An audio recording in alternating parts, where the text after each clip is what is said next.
Welcome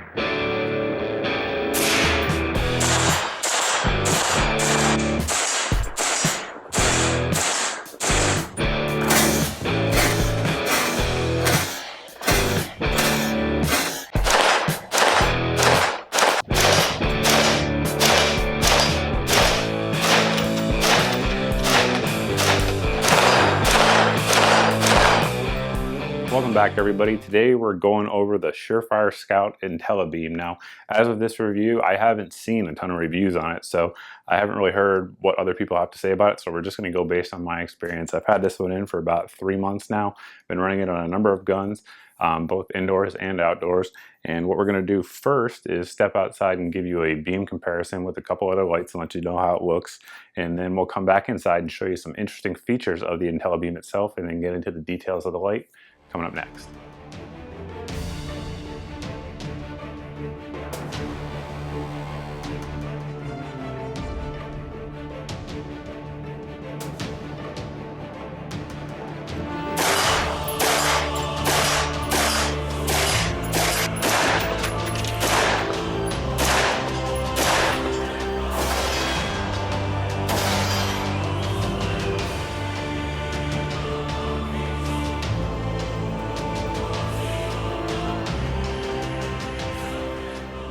Here we see the IntelliBeam Scout, and you can see my dog Colt there lit up very well. You can see there's some peripheral light lighting up. For instance, you can see it right there on the chimney stack. It's still lit up, but that cone is definitely the much brighter spot with, of course, the hot spot right there on the dog, and my camera's focusing. So that's the IntelliBeam. That's how it looks at distance. Here's the regular IntelliBeam. So this is the standard handheld light IntelliBeam.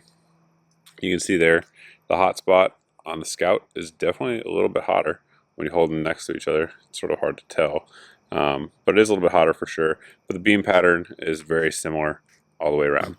Now we're looking at the beam pattern from the 6px Defender, so less lumens, but again, you'll see, I'd be willing to bet it's using a very similar shaped reflector, because you can see the beam pattern there looks very similar. And again, here is the Scout. So you can see it's a little bit hotter for sure. Again, I don't know how easy that is to tell on camera, but I can tell you in person, the Scout here is a hotter light for sure in terms of intensity than the 6px Defender is.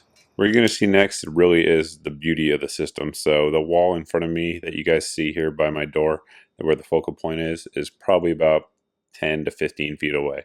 The wall right here on the right that you guys are seeing right here is probably 2 feet away. So if hopefully my camera will be able to capture it, but what you'll see here is the light actually self-adjusts. So here 10 to 15 feet away it's on max power, so bright as it could be, all 600 lumens going. And then as I bring it over here, you guys could probably actually see on camera that focal point close down a little bit and narrow. What you might not be able to see, the camera might not detect as well as the human eye does, is that the light actually gets dimmer, and it happens pretty quick. So that actually was quite slow. Sometimes when you're a little bit closer it happens even faster, but that's just the detection system. So you guys can see it shrinking down there and then expands right back out. Shrinks down, expands right back out.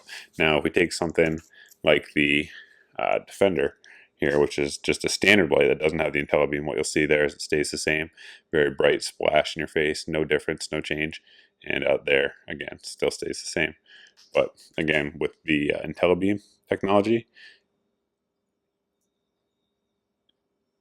and actually if you get even closer to the wall, which probably will throw my camera off, so I don't really want to do it, it's faster. So it does seem to be a little bit slow here at this distance. Again, we're probably about 3 feet from this wall right here, and about 15 feet there. Now that we checked out the beam patterns, we'll look at what you get with the light. So everything that's in front of you comes with the light. You have your little user manual, the Surefire sticker, for those of you guys that dig that, the 1913 or Picatinny mount that does come installed on the light. I did take it off because I haven't used it. I've just used aftermarket mounts, and you get a little Surefire warranty card, and that's pretty much it. So you get all the mounting solutions for a 1913 style rail, basically. and the light itself. So let's talk about that light. I want to first do a little comparison with a couple other Surefire Scouts, so that way you guys can kind of get an idea of a huge difference in this light here. So the big deal is the bezel, right? So the bezel itself is 1.37 inches, which is quite large.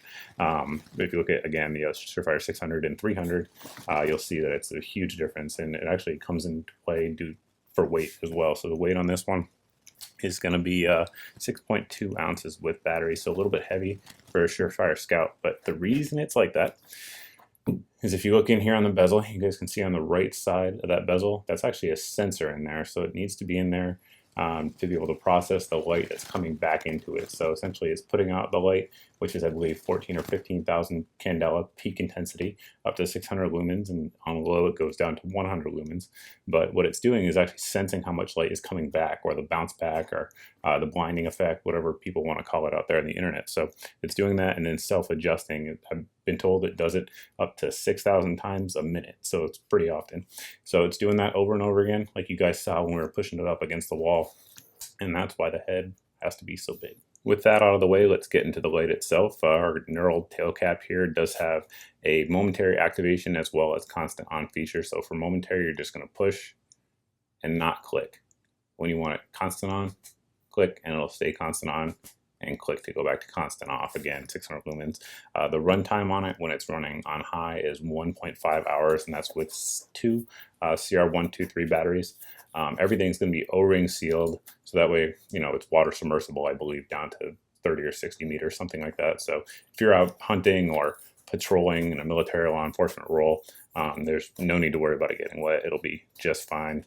Nice aluminum body. It has a different anodizing on there than some of the other black ones. So this one, to me, again, looks a little bit more like a blue sort of tint to it versus some of the other more darker black anodizing. I'm not sure if that's all of them or just this one. I mean, it looks fine to me though, but we have the attachment points on the underside that really make Scout lights awesome. There's so many mounts available for these. So in this review, you guys have seen it being used with 2 mounts. So in the key mod configuration, I've been using it with this impact weapons component Haley strategic inline mount that you see here. Really nice low profile thing. And for M-LOK, I've been using the Arson Machine Company mount that you see here on the M-LOK rails. But the mounting possibilities are really kind of endless for the Surefire Scouts, and that's one thing that keeps it really nice, really tight to the gun, and you can really set it up in any configuration that you wish, particularly considering that with the standard Scout's tail cap here, it also takes Surefire Scout switches, so if you want to run a switch, feel free. The last difference I wanted to point out here is going to be with the original Surefire Fury IntelliBeam that you guys saw earlier versus the Scout. So the big difference is if you're used to this one and you've had this one, I've had this one for I think a year now.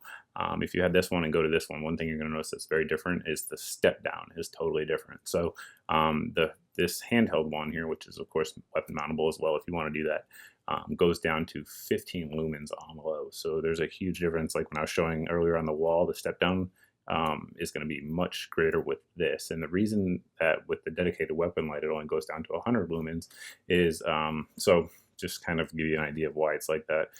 If you come around the corner, and you know, anybody who's cleared a lot of rooms in their day will know that if you don't know what's around the corner, you don't know what's around the corner. So you can walk into a room and hit short room, and if you got 600 lumens going out, it may temporarily blind you. Additionally, you can go into a room and have a gigantic mirrored wall in front of you.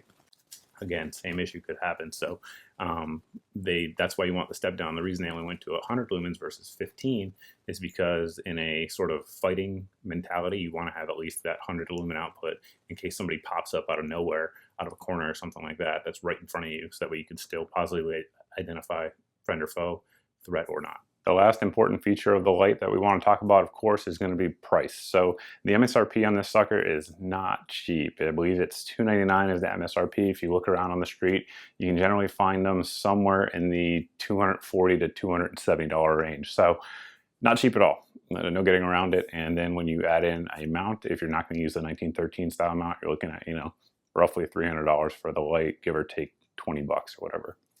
So is it worth it? Well, I don't know. Surefire has an excellent reputation for making extremely durable lights. I've never had a problem with a Surefire light in all of the ones I've owned and reviewed here on the channel. You guys see them here all the time. Never had one break, never had one go down. I'm sure it happens, but they have good customer service as well from what I hear, but never had a problem myself.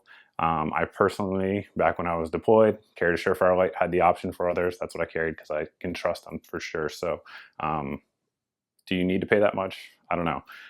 But if you do, you'll probably get a really good product. So price aside, let's talk about the IntelliBeam technology. So when the light first came out, again, the handheld one, I was really skeptical of it. And I actually don't have a review of that one. I've been planning on doing a long-term review, but never got around to it. So, but I've been using it. It's my daily use light. It sits on the recliner next to me as I'm sitting here editing videos. So I use it all the time, and I've been very impressed with it. And I was kind of skeptical to use that kind of new technology on a fighting rifle.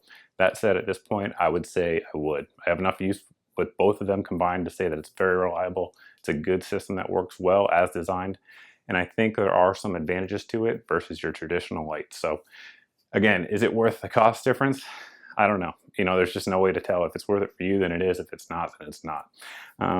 That's pretty much it, I think. If you guys have any questions at all about the light, anything else we talk about here on the channel, you can always post down below in the comment section. You can also post over at my Facebook page as always. But thanks for watching, guys. Thanks for subscribing, and we'll see you in the next video.